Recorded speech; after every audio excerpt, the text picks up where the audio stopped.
Today we are doing a running back tier list. So let's go ahead and jump right into it. First of all, we have Kenneth Walker II. He was up for Offensive Rookie of the Year. Yes, he had a great season. I don't think he's going to be an S tier though. I don't think he amounts to like the top level of running backs like the Christian McCaffrey, like Derrick Henry. He might in the future, but for right now, I can't really put him in S tier, but I'm still going to put him in A. Alvin Kamara, he didn't reach 1,000 yards this season, but I think he was hurt a couple of games. His season was average. It didn't really pop out to me. I could definitely see him in A, but I think I'm gonna put him in the top of B. For Raheem Mostert, I think he's good, but with saying that, we have a lot of running backs that are good, so I'm gonna have to put some running backs in C and D, just because I don't think any of these running backs, except for maybe like a couple of them, are really bad. Injuries do hold him back. I'm gonna put him at the top of C right now. Devin Singletary, go ahead and put him in D. I think Devin Singletary is okay. Just did miss out of 1,000 yards. And he was part of that 1-2 backfield. Probably hit free agency this year. For Miles Sanders, he is a big part of that Eagles offense and the way it's run. He's really good, but once again, I don't see his name up there with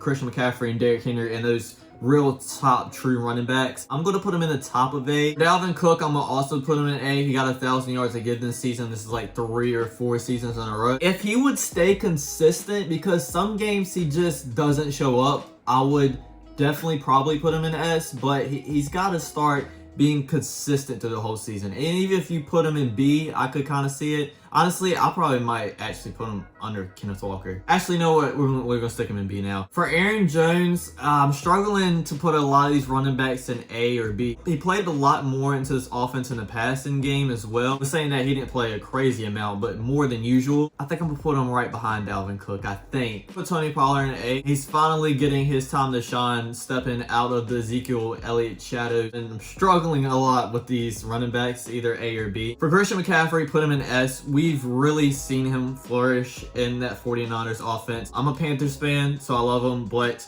at least he's on a team where they finally realized how to use him now. I don't think we really did. And with that S tier, go ahead and put Derrick Henry in S tier as well. It wasn't his best year, but with that being said, it's still really good if it wasn't his best year. My face cam went off here, but I'm putting Austin Eckler in S as well. He had 722 receiving yards, along with 915 rushing yards as well. He almost got to 1,000-yard seasons like McCaffrey done a couple years ago. David Montgomery is headed into free agency this year.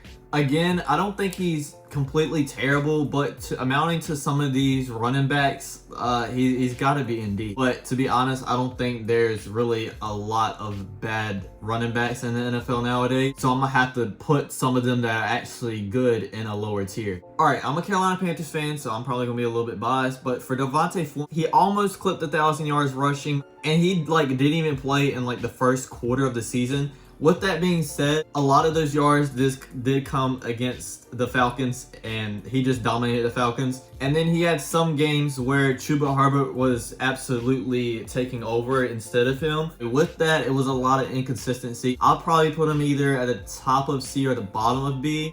We'll put him in B for right now. Saquon Barkley, obviously put him in S. Brian Johnson got shot, and he did an amazing comeback. I think I'm going to put him in B as well. I'm going to put James Conner in B as well. He had 1,000 yards rushing, a decent season, not really anything special though. I'm going to put Dameon Pierce in A. I don't think he's one of the finalists for Offensive Rookie of the Year, which I think he definitely should be. I do think Jones had a better season than him, so I'm going to put him under Jones. For J.K. Dobbins, to the top of C, mainly because of injury. I mean, I think he only played in 8 games maybe. I think if he would have played the whole season, he definitely probably would have been at the top-ish of B. Najee Harris, in his second year at running back, recorded his second 1,000-yard season. I'm going to put him in A. Again, a great running back. Didn't live up to the standard of an S-tier running back to me. Right here in the middle of A, I think that's a good spot for him. For Leonard Fournette, let's just go ahead and be honest. Put him in the bottom of D. Probably the worst starting running back out of the year. Maybe because his offensive line, maybe he just is bad.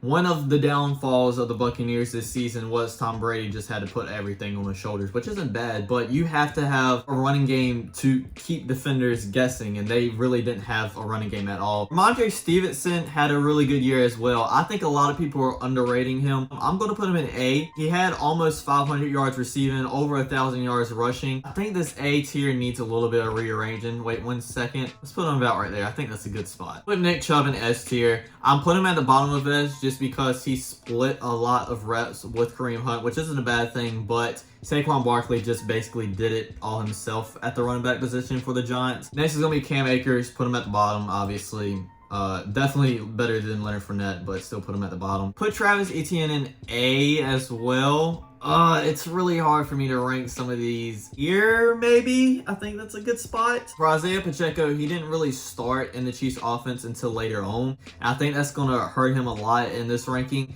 But when he's took over that running back positions, he has done great. Fantastic job. We're going to put him at the top of B. If he would have played the whole season, definitely A. For Breece Hall, he had a season-ending injury. He was doing really good beforehand. The injury just obviously ruined what it should have been an incredible season. So we're going to have to put him in C. Latavius Murray for the Broncos, let's go ahead and put him in D as well. Joe Mixon is going to be put in A. I think the running game for the Bengals is not really talked upon as much just because of Joe Burrow, which is fair. And to be honest, so did Jamal Williams. Let's go ahead and put him in A. I don't really know what to put him in A, but we'll put him in A. Jonathan Taylor didn't have the best season from the MVP season that he had beforehand. Not all his fault. He had injuries. The Colts just didn't look great this year. The offensive line was terrible. I'm still going to put him in C this year, especially because of how low he went. We'll put him in C. Oh, the Falcons running back Algier. I think he had a great season as well. I think this is, along with the Patriots running back, he had a sleeper season. I think a lot of people are sleeping on him. I mean, he's a 5th round pick. He got over 1,000 yards. I think he's going to be a great running back. Josh Jacobs, we're going to put him in S. I mean, listen, Josh Jacobs was probably one of the best running backs this season. The only reason that Christian McCaffrey and Austin Eckler would be higher was because of their receiving yards as well. This is definitely the top 3 for me. I just don't know how to arrange them. Thanks for watching, everybody. Don't forget to like, comment, subscribe. I'll check you guys out next time. Peace.